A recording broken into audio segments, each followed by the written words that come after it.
Right now at 5:30, one of Jacksonville's most widely debated and controversial topics being discussed again, the future of Jacksonville's Confederate monuments.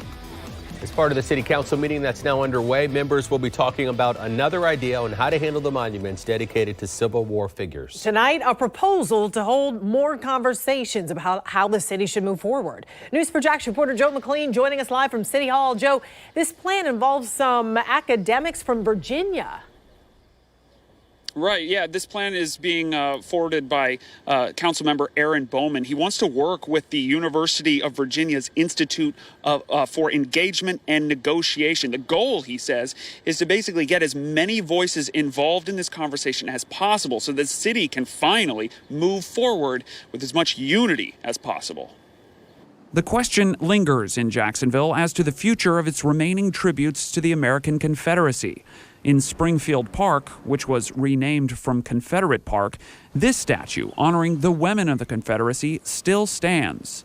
After nationwide outrage over the death of George Floyd in 2020, many cities, including Jacksonville, promised to remove Confederate symbols from public places. That included the removal of the Confederate soldier statue downtown and the renaming of 6 Confederate-named schools. Still, the Women of the Confederacy statue remains, and Councilman Aaron Bowman said he wants to make sure any decision the city makes involves as many voices as possible. The risk of not having the opportunity to be heard and not understanding why someone feels that way, that's going to be an open wound that never heals if we just make a arbitrary decision. Bowman is recommending a plan that's been brought up for years by groups like the Northside Coalition of Jacksonville, a series of community conversations about how to move forward. That's the important piece for me, is that this is a community-involved decision. The plan would bring in experts from the University of Virginia's Institute for Engagement and Negotiation. It would be paid for by a private fund. The institution describes itself online as a change agent.